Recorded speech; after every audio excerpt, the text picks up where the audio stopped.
50 Cent recently announced that the second installment of his documentary series focused on Sean Diddy Combs, titled The Reckoning, is on the verge of dropping.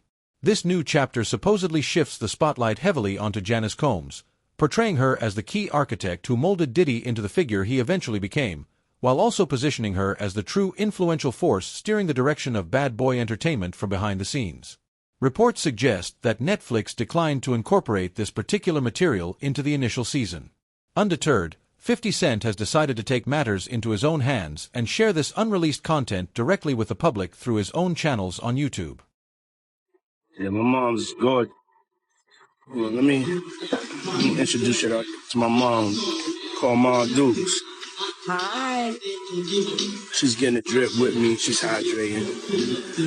What's up, Ma? Everything's good, baby. I'm here with you. Yeah. I love you. I love you, too. To understand the full picture, we need to go back to the origins. In the original Netflix documentary, one of Diddy's longtime childhood companions, Tim Patterson, described how Janice Combs' husband, Diddy's father, was involved in the drug trade in Harlem and tragically lost his life when Diddy was still a small child. Following that devastating event, Janice stepped in to assume full authority over the family home and its daily workings. She soon started organizing regular lively gatherings and social events at their residence. These occasions reportedly placed a young Diddy in highly mature, adult-oriented settings from an extremely tender age. Residents in the surrounding community were said to be well aware of the genuine nature and purpose behind these frequent get-togethers. Diddy mom, she came out defending her son, man. How you feel about that? She made a comment saying that he's not a monster. I guess this is my newfound career, so I'm going to say what on my mind and what I think, brother. First of all, that's his mother. Wrong, right, or indifferent, she gonna lie, steal, kill, and protect her child. That's what she's supposed to do. But the apple don't fall far from the tree, man. You got to realize that. You know, he didn't get all this from his daddy because he didn't know his daddy, even though they try to say his daddy was some big-time drug dealer in the whole 9 yards. You understand? He didn't get this from his daddy. You got to realize, man, you know, his mother had a modeling agency, and it was alleged that it was also ladies of the night, a prostitution ring too, or these ladies was doing things other than modeling? From the outset, sources indicate that Janice harbored strong ambitions for celebrity status and significant influence, which is believed to have driven her decision to enter into a relationship with a figure deeply embedded in the narcotics world. Once Diddy's father was gone, she is alleged to have viewed her son as a strategic instrument to fulfill those long-standing aspirations. According to Patterson, the family living room actually featured a makeshift performance platform where children, including Diddy, were encouraged, or even required, to entertain the guests. People would reportedly urge the youngsters with commands like, "Go ahead, show us that dance move." Patterson emphasized that these early experiences left a profound and lasting imprint on Diddy's developing psyche. So remember when I said Diddy mother might be the originator of the freak-offs? Mm-hmm. All right, so tomorrow Peacock is dropping. According to the Rolling Stone, the doc features an alleged childhood friend of Puff's, hip-hop producer Tim Dog Patterson. He alleged that Janice, Diddy's mom, would often throw parties at Diddy's childhood home. He says that during the parties, it wasn't uncommon to walk into rooms where adults was having sex. I mean, that was just their normal. And the doc, when talking about the parties, Tim says, verbatim, "That's what we were privy to. This was what we were fed. Was it desensitized?" The narrative takes an even darker turn at this point. Multiple accounts assert that Janice went beyond merely introducing Diddy to unsuitable atmospheres. She is accused of actively engaging in grooming behaviors toward him. Several individuals who were close to the family circle, including former associate Gene Deal, expressed deep unease about the dynamic they observed between Diddy and his mother. They recounted instances where Diddy would engage in kisses on the lips with Janice and direct comments toward her that crossed into inappropriate territory, leaving observers feeling profoundly uncomfortable. This man was talking about that his mother could take her palms and bend over and put them down on the floor. Not bend over, but she could stand straight up and put her palms on the floor, bruh. He's saying that about his mother. Who describes any of their mother action like that in a sexual way? And then, you know, I don't know how many dudes do kiss their mother in their mouth when they 50, 60 years old or something like that. That's them. That's their whole thing, man. But that was a little kind of weird for me. And then his mother wore the same white fingernail polish that Cassie described that he liked to see her and other models in when she was describing her her lawsuit. And what's crazy to me is that, man, it seemed like him and his mother had this, I don't want to get too deep, man, this Oedipus complex thing. These same sources suggest that patterns Diddy allegedly exhibited later in his adult life mirrored what he had witnessed and experienced during his formative years.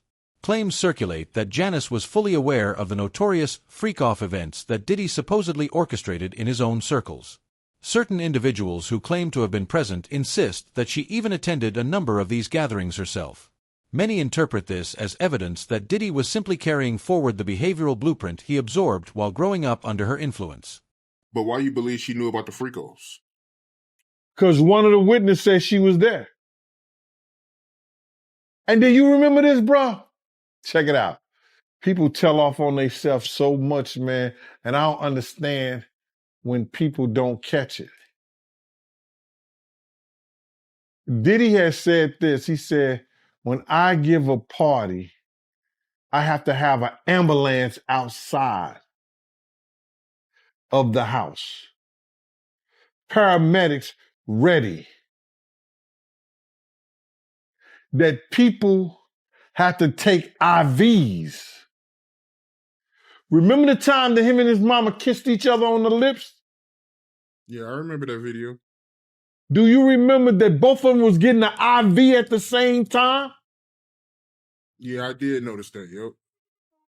That's from the Diddy freak off party. And I'm going to say allegedly. So let me ask you this. You knowing her at one point, you knowing her personally, is she the kind of person that, will be a part of a freak off or no?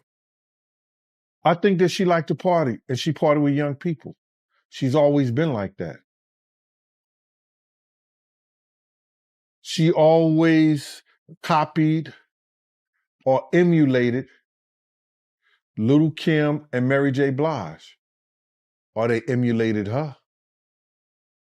The blonde hair, the nails, the high boots, the age-appropriate, inappropriate clothing. Gene Deal has openly shared his long-held suspicions that the bond between Diddy and his mother involved layers far beyond what most outsiders perceived. After the loss of Diddy's father, Janice is said to have repeatedly reinforced to her son that he was now the primary man of the house. Over the passing years, this dynamic allegedly evolved into something increasingly boundary-crossing, with reports that Janice confided extremely personal and explicit details about her own life to him, and even joined him at various social functions and parties. A relationship, whether it's physical or mental, with a mother and a son. So I'm looking at his mother and him on the couch, and both of them are getting IVs after one of the Diddy parties. Allegedly. I'm going to say allegedly because I wasn't there and I didn't know. But they showed them both getting IVs on the couch. So my whole thing about this thing is that I'm not saying that she was ever at a freak off. She was ever at that type of party. But you can't tell me Miss Janice Combs, who was always at the regular parties, didn't know nothing about the freak-off parties. Among the most unsettling accusations to emerge is one tied to supposed testimony related to Cassie. The story alleges that Janice possessed a peculiar, special recipe for preparing macaroni and cheese that incorporated highly disturbing elements. This dish was reportedly served to both Diddy and Cassie on certain occasions. The revelation prompted widespread reactions of horror, with many people describing it as profoundly upsetting and difficult to accept as true. For the situation where they say he was trying to shape Misa into his mother, can you see that? Like, Yeah, with the blonde hair and yeah, and all of that. I mean, Somebody Really? asked a question, what kind of man puts his hands on his mother? The same kind of man that parties with his mom, the same kind of man who kisses his mom in the mouth, the same kind of man who seems to have accurate knowledge that his elderly mother can put both of her hands, her palms on the floor and while she's standing up, bent over. Oh, damn, I ain't seen that one. Oh. You never seen the Instagram video when he was talking about how his mom is still young and spry and how she still liked the party and how they was getting a IV drip Oh. Damn. and she was kissing him in the mouth on the video when he was like, yeah, my mom can bend over and touch the floor with her palms. No. It's a very, very, very weird relationship. It's weird. In connection to the federal charges Diddy has faced involving the alleged transportation of people for illicit purposes, Janice's name has repeatedly surfaced in related discussions. Some narratives claim that even during Diddy's younger years, his mother was purportedly overseeing an arrangement that involved adult entertainers or companions. Those who say they were around during that era insist this activity was common knowledge in their circles, with a steady stream of women regularly entering and leaving the household. So how you feel about, her? I mean, they alleging that she was, having freak-offs. I spoke to a man, Mr. Brown, who used to go to the freak-offs. And this guy lives in Georgia right now. And he told me that he was a stick-up kid back in the day. And one time he had robbed one of their spots. And he went back and he had got the money and gave them their money back and everything like that. And he knew Miss Combs and he knew about her and her freak-offs and everything like that. We had always thought that she had a modeling agency, but it wasn't a modeling agency. It was more of a brothel that she ran for high-profile drug dealers and athletes. You could tell I could tell that Miss Combs at the time, and actually saw her, like young guys. She came at me a couple of times back in my heyday, before the extra 75 pounds back then. And the reason I left Bad Boy wasn't only because of her advances, it was because I got tired of a lot of the bullshit with her. As one might anticipate, Janice has vehemently rejected every single one of these accusations, issuing a formal public statement that categorically denies them all. What stands out to many observers is the notable absence of any defamation lawsuits filed by either Janice or Diddy against 50 Cent or the Netflix platform, despite the gravity of the claims. A number of people interpret this lack of aggressive legal pushback as a possible indicator that the allegations hold more substance than the denials suggest. Janice Combs is speaking out about the Netflix documentary, Sean Combs' The Reckoning. In a statement to Deadline, she said, "These inaccuracies regarding my son Sean's upbringing and family life are intentionally done to mislead viewers and to further harm our reputation."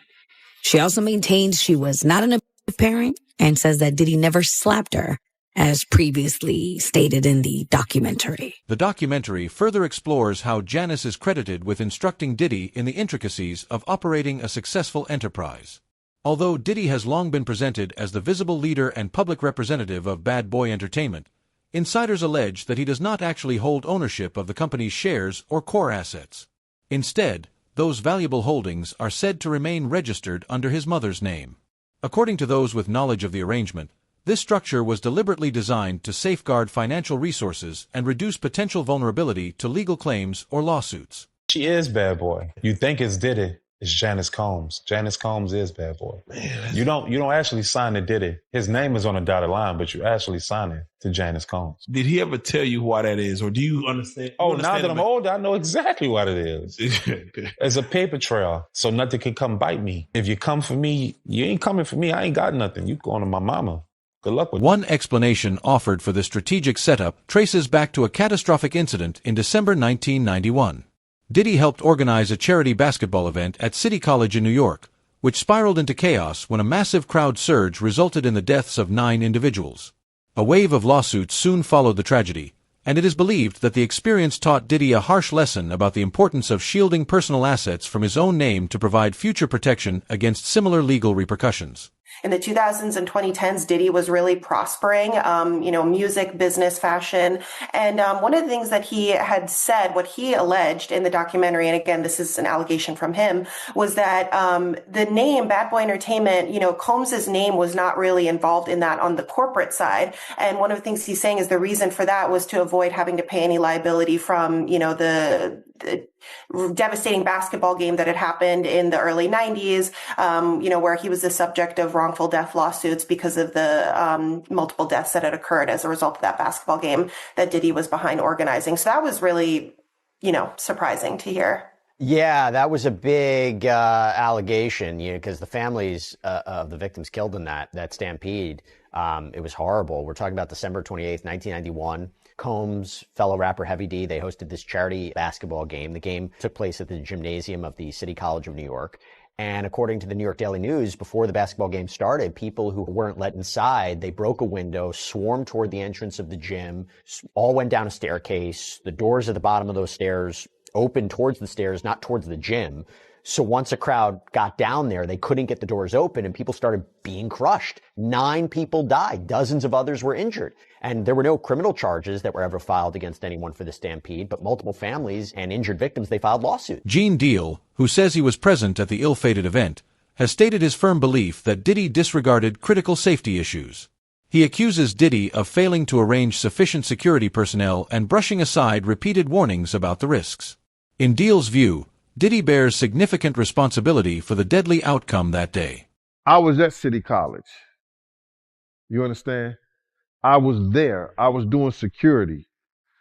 My team was supposed to have the outside. Puff came to me the day before we were supposed to do the job there and told me that Heavy D didn't want us to do the security outside. I had 18 men ready to do the security outside with my dogs like I always do. People knew how we used to roll. We would have the pits, the Rockwilders, you understand? We had that outside locked up. So anybody try to bum rush, anybody do that, we had the gates, the whole 9 yards. So we could stop all that. You know how people gonna get down in Harlem. You understand? So, and then when you got LL Cool J, you got Mike Tyson coming through there, and they coming through the front door so people see them. So they gonna go crazy. LL was the hottest thing out at that time. Mike Tyson was the hottest thing out at that time.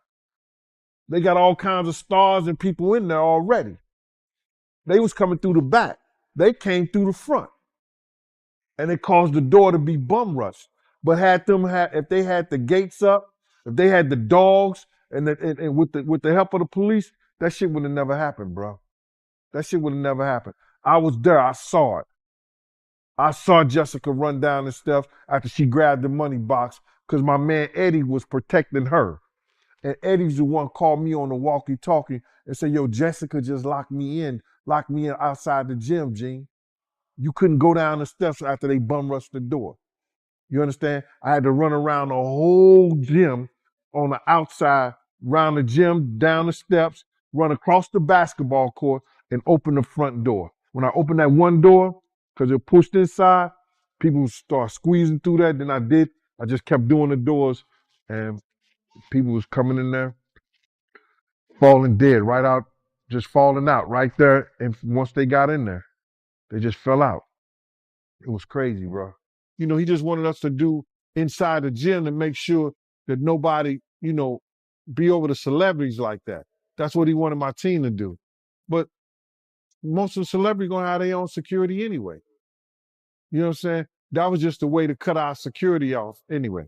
So he cut the security and he got the FOIs, and the FOIs left their post, and that's how the people bum rushed the door, and 9 people died by going down those corridors.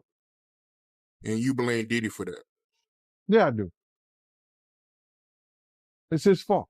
The public has expressed widespread shock and dismay over the alleged nature of the relationship between Diddy and his mother.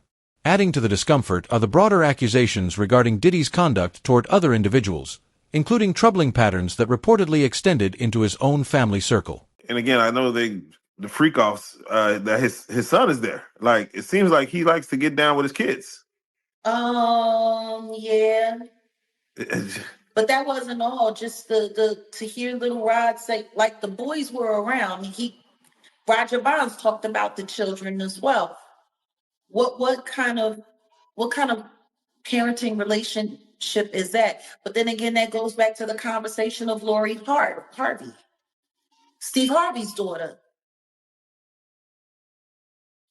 It was all known that she was spotted in them streets with Justin, and then she was spotted in them streets with Diddy, and they all tried to sit there and pretend like that wasn't what it was. Like, I don't know if anybody has not noticed, but ever since Diddy got pinched, they've all been trying to pretend like all of the stuff that we've seen that happened, that they was all involved and didn't happen. In a sudden development, attorneys representing Sean Diddy Combs have launched efforts to block the premiere of a Netflix documentary series scheduled for release today. We have to find somebody that'll work with us that has dealt in the dirtiest of dirty business. The content in question features previously unseen recordings of Combs engaging in discussions about legal tactics with his defense team in the tense days immediately preceding his arrest in New York last year. I am going to let you professionals look at the situation and come back to me with a solution. Additional clips show Combs warmly interacting with supporters and admirers during a visit to Harlem. I'll accept it. Shortly afterward, he is heard making remarks reflecting on that particular encounter. I need some hand sanitizer. Hold on. I got it. I've been out in the streets amongst the people. Yeah, I gotta take a bath. Like the amount of people that actually I'm coming in contact with, like that's what I have to do.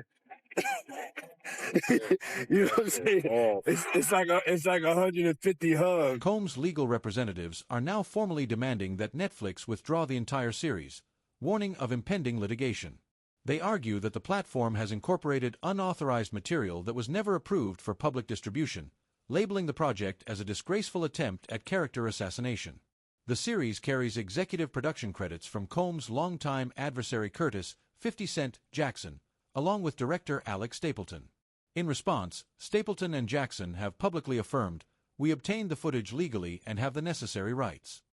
Prior to the formal cease and desist notice being delivered yesterday, Stapleton and Jackson participated in an interview with Robin Roberts to discuss the making of the series. How do you respond to people who say that it's more about the disdain that you have for Sean Combs than it is for giving the victims a platform?